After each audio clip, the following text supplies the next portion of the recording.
కూడా మొత్తం మేము మా మా వెబ్సైట్ లో వైఎస్ఆర్ కాంగ్రెస్ పార్టీ వెబ్సైట్ లో మొత్తం కూడా పెడుతున్నాము. ఇందాక మన బాలకోటి అన్న గారు ఏమన్నారంటే, నేను ఎక్కడ చెప్పేది కూడా 20 పేజీలు మొత్తం ప్రెస్ మీట్ కావాల్సి మీకు పంపుతానన్న, మీకు అడ్రస్ కావాల్సి మొత్తం కూడా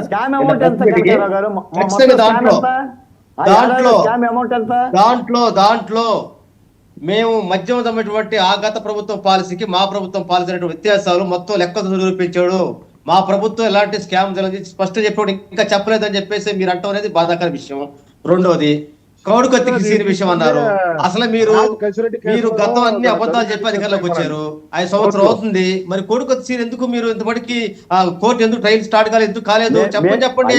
తర్వాత నేను అంటా ఉన్నాను, చట్ట ప్రకారం జరుగుతుంటారు.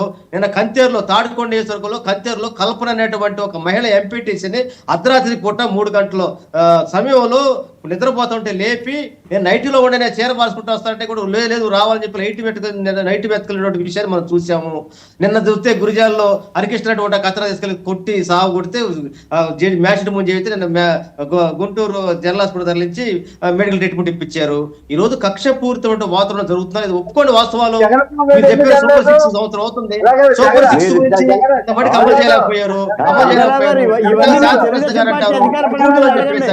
నారా లోకేష్ గారు తిట్టలేదండి, చెప్పారు కదండి. ఈ రోజు ఆర్పీ ఎవరండి, జగన్మోహన్ రెడ్డి ఎవరండి, సేమరాజు ఎవరండి, తిప్పిస్తుంది ఎవరండి, ఐటీడీపీ మొత్తం సోషల్ మీడియా యాక్టివిటీస్ మొత్తం జరుగుతుంది ఎవరండి. అసలు ఐటీడీపీలో నుంచి మొత్తం తిట్టడం మొదలు పెట్టింది మీ టీడీపీ వాళ్ళు కదంటండి. ఏం మాట్లాడండి మీరు? రోజు నీతులు చెప్తే ఎట్లా? మీరు ఏదో ముగ్గురు కలిసారు, జనం ఏదో నమ్మారు, మీ మోసం మాటలకు నమ్మారు, అధికారం ఇచ్చారు. మంచి పరిపాలన చేయండి. మీరు అన్నారు ఎందుకు చెప్పలేకపోతే ఎందుకు ముఖ్యమంత్రి గారు నిన్న మంత్రివర్గ సమావేశంలో మీరు ఎవరు మాట్లాడుతుంటారు అంటే, మంత్రులు మాట్లాడే స్వేచ్ఛ లేదా? ఒక పక్క ఏమో మీరు అసలు ఏం మాట్లాడలేదు, ఎక్కడ కూడా మీరు మీ సందర్భం వస్తే మీ శాఖ కూడా కన్నీటి ఒక పక్క అంటాడు, మళ్ళీ లెక్కల విషయంలో మాట్లాడుతుంటే తెలుసు, మొత్తం తెలుసు. ఎక్కడ కూడా లెక్కల విషయంలో నేను ఛాలెంజ్ చెబుతానండి. వాళ్ళు చిన్న కొండందో వెలికి పెడతారంటే సామెత చూసారు, ఎలికి కూడా పట్టలేరండి. ఎందుకంటే దాంట్లో మొత్తం కల్పించి చెప్పినటువంటి కుట్ర ఇది. లెక్కల విషయంలో ఎక్కడ కూడా డైరెక్ట్ గా కూడా ఎక్కడ కూడా ప్రూవ్ చేయలేకపోయారు.